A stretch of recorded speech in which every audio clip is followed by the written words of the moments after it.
കോഴിക്കോട്ട് കുറ്റിക്കാട്ടൂരിൽ മാലിന്യ കൂമ്പാരത്തിൽ പടർന്ന തീ പൂർണ്ണമായി അണയ്ക്കാൻ കഴിഞ്ഞിട്ടില്ല. അഗ്നിശമന സേനയുടെ 5 യൂണിറ്റ് സ്ഥലത്ത് തുടരുകയാണ്.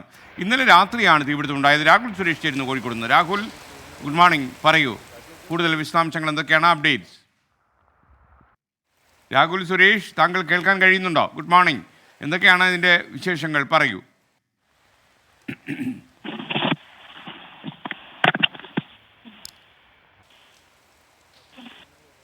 എനിക്ക് രാഹുൽ സുരേഷിന് കേൾക്കാൻ കഴിയുന്നില്ലെന്നാണ് മനസ്സിലാക്കുന്നത്. രാഹുൽ സുരേഷ്, താങ്കൾ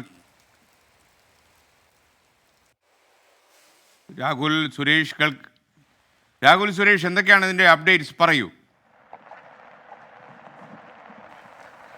SKN ഈ തീപിടുത്തമുണ്ടായ സംഭവ സ്ഥലത്താണ് നമ്മളിപ്പോൾ ഉള്ളത്. ഈ തീ അണയ്ക്കാൻ ഇതുവരെയും സാധിച്ചിട്ടില്ല, നിയന്ത്രണ വിധേയമാക്കാൻ സാധിച്ചിട്ടില്ല. ഫയർഫോഴ്സിന്റെ നേതൃത്വത്തിൽ തീ നിയന്ത്രണ വിധേയമാകാനുള്ള ശ്രമങ്ങൾ ഇപ്പോഴും തുടരുകയാണ്. ഇന്നലെ രാത്രി 11 മണിയോടുകൂടിയാണ് പൂവാട്ടുപറമ്പിലെ പ്ലാസ്റ്റിക് സംഭരണ കേന്ദ്രത്തിൽ തീപിടുത്തം ഉണ്ടാകുന്നത്. ഇതൊരു സ്വകാര്യ പ്ലാസ്റ്റിക് സംഭരണ കേന്ദ്രം കൂടിയാണ്. പ്ലാസ്റ്റിക് ഉൽപ്പന്നങ്ങൾക്ക് കൂടാതെ ആക്രി സാധനങ്ങൾ സൂക്ഷിക്കുന്ന സ്ഥലം കൂടിയാണ്. രാത്രി 11 മണി മുതൽ 7 ഫയർ സ്റ്റേഷനുകളിലെ ഫയർ യൂണിറ്റുകളാണ് തീ അണയ്ക്കാനുള്ള ശ്രമം നടത്തുന്നത്. ഇപ്പോൾ ഏതാണ്ട് 8 മണിക്കൂർ പിന്നിടുകയാണ്. ഇപ്പോഴും ശക്തമായ തീ ഈ പ്രദേശത്ത് ഉണ്ട് എന്ന് തന്നെയാണ് നമ്മൾ ഈ ദൃശ്യങ്ങളിൽ നിന്നും വ്യക്തമാവുന്നത്. കനത്ത മഴയാണ്.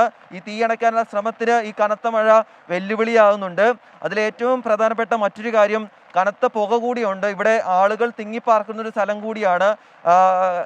രൂക്ഷമായ ഗന്ധവും രൂക്ഷമായ പുകയും ഈ ആളുകൾ താമസിക്കുന്ന ഇടങ്ങളിലേക്ക് പോകുന്നതും വെല്ലുവിളിയാകുന്നുണ്ട് എന്ന് തന്നെയാണ് നമ്മൾ മനസ്സിലാക്കുന്നത്. ഇതിൽ എടുത്തു പറയേണ്ട മറ്റൊരു പ്രധാനപ്പെട്ട കാര്യം, 4 മാസം മുമ്പും ഇതേ പ്രദേശത്ത് ഇതേ സ്ഥലത്ത് തീപിടുത്തം ഉണ്ടായിരുന്നു.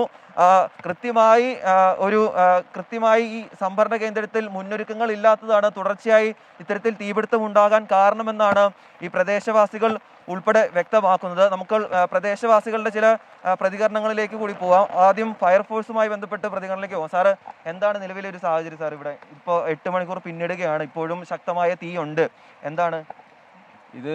ഇനിയും ഒരു ഉച്ചവരെയൊക്കെ നിൽക്കാനാണ് സാധ്യത. കാരണം പ്ലാസ്റ്റിക്കിൻ്റെ അതാണ് കത്തുന്നത്. പിന്നെ ഈ സ്ക്രാപ്പുകൾ ഈ തകരത്തിൻ്റെതും കത്തിക്കൊണ്ടിരിക്കുന്നുണ്ട്. പിന്നെ ഈ ബിൽഡിങ് മൊത്തം തകരത്തിൻ്റെതാണല്ലോ, ആ ഇരുമ്പും മൊത്തം കത്തിക്കൊണ്ടിരിക്കുകയാണ്. പിന്നെ ഇത് JCB ഉപയോഗിച്ചിട്ട് പൂർണ്ണമായും നീക്കിക്കൊണ്ട് മാത്രമേ ഇതിൻ്റെ ഫലപ്രാപ്തിയിൽ എത്താൻ പറ്റുള്ളൂ. അപ്പോൾ ഒരു ഭാഗത്താണ് ഇപ്പോൾ രാഹുൽ സുരേഷാണ് വിവരങ്ങൾ നൽകിയത്. കോഴിക്കോട് പൂവാട്ടുപറമ്പിൽ പ്ലാസ്റ്റിക് സംസ്കരണ കേന്ദ്രത്തിൽ തീപിടുത്തം ഉണ്ടായി. ഇന്നലെ ഉണ്ടായ തീ ഇപ്പോഴും അണയ്ക്കാൻ ഫയർഫോഴ്സ് ശ്രമിച്ചുകൊണ്ടിരിക്കുകയാണ്. ഇന്നലെ രാത്രി 11 മണിക്കാണ് തീ പടർന്നത്. എന്തായാലും പ്രദേശത്ത് വല്ലാത്ത രൂക്ഷമായ ഗന്ധവും പുകയും പടരുന്നു എന്നുകൂടി ബ്യൂറോയുടെ റിപ്പോർട്ടിൽ പറയുന്നു. ലോകത്തെവിടെയായാലും ഏത് സമയത്തും 24 വാർത്തകളും ഓഗ്മെന്റഡ് റിയാലിറ്റി പാക്കേജുകളും എക്സ്പ്ലെയിനറുകളും വിശദമായി കാണാൻ ഞങ്ങളുടെ YouTube ചാനൽ നിങ്ങൾക്ക് സബ്സ്ക്രൈബ് ചെയ്യാം.